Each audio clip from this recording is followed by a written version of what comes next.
2 on the D. Okay, so you've just actually done a thing, and it looks like it's in E. It is not, because you just stopped on E. This is in A in every possible respect. Okay, again. Okay, or like this. Okay, my bad. Okay, so the rest of this. Okay, the thing that he pointed out was that it sounded very boxy, and it does, if I teach it the way I taught him today.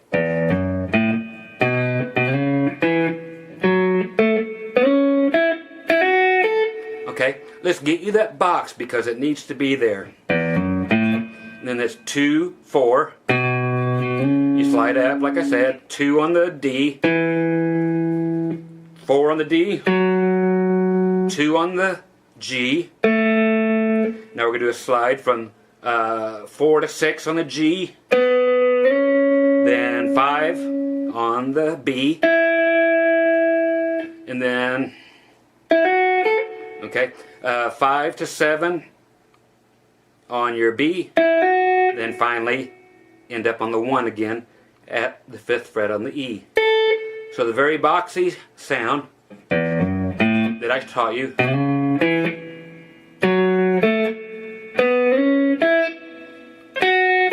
okay, is that. But we have to fill it in, as he pointed out, which is a nice way to teach you people, because it makes me understand the way the people who have been learning scales and modes think. And he's like, well, it sounds very boxy. It's like, yeah, but I don't play it that way. It's like, well, why'd you show me that way? And it's like, well, because we're going to fill it in. And now we actually fill in the gaps. So it's...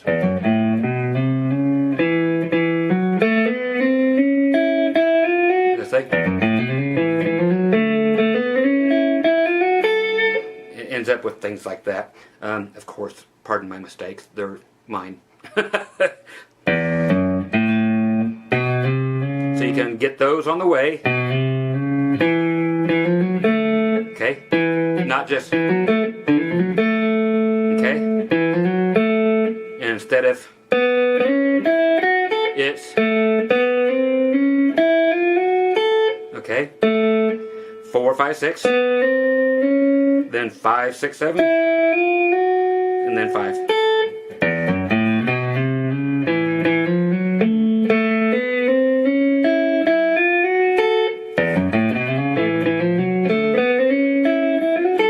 Is how it's played. If you want, of course, dissect it, do it as you will. But again, from the box sound.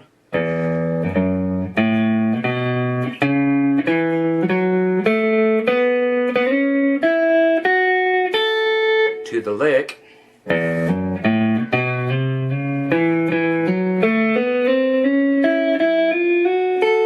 Then it doesn't sound choppy.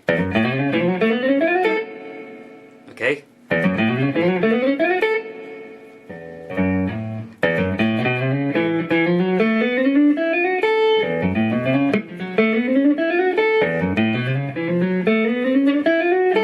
Okay?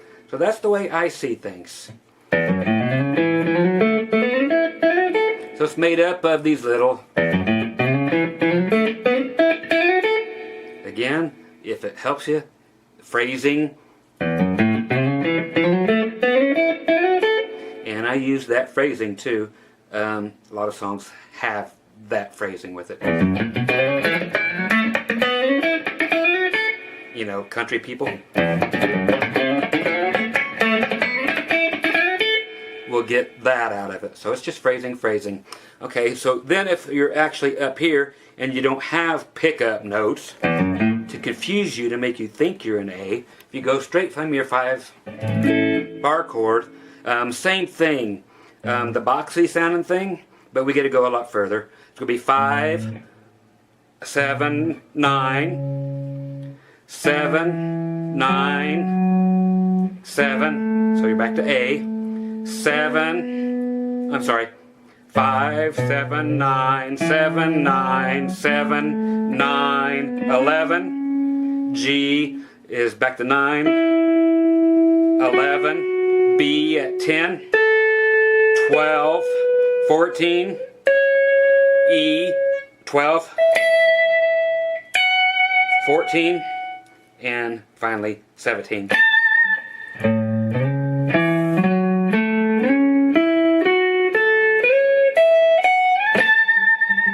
Okay? And when I'm playing it so it's not boxy, again, I simply fill in the gaps.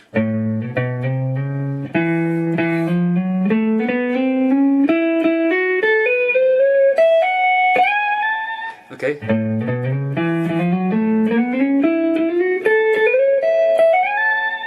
So you kind of, you don't slop between it, but you don't pick them.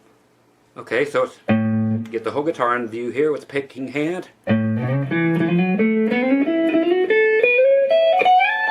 At a snail's pace.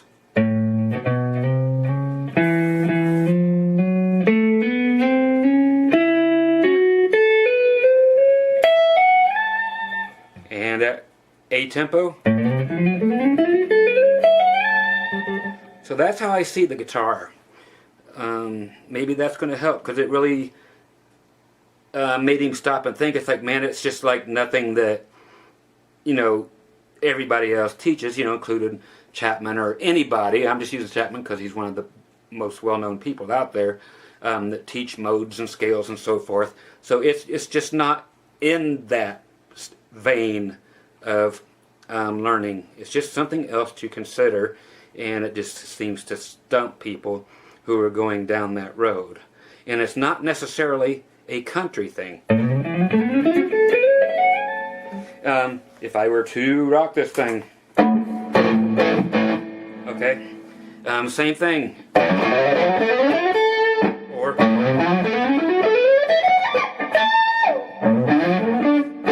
sorry.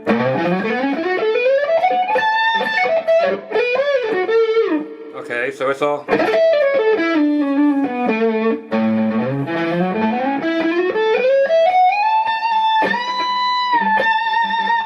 So if I were to actually, again, with distortion, for those who enjoy that kind of thing, which I do, of course, too.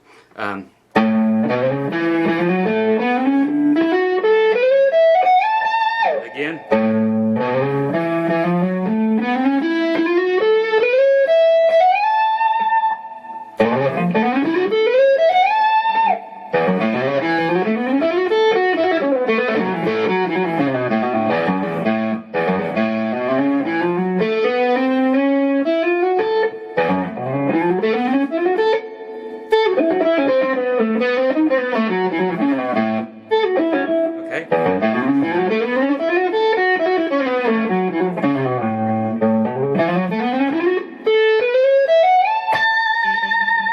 Okay, so that's basically that. I hope it does something for somebody, because when somebody else points that out, that it is way different than the way they've been learning their whole life, then it's a good thing to capture it and, you know, bring it on to you guys and explain it the same way that the student told me. It's like, I just don't understand what key you're in, what you're looking at. So if I'm in A here, I'm thinking pickup notes, which are, then I start, once I actually hit the A, I start actually thinking of my self-made scale. But of course, if I'm here, I just start on the 1.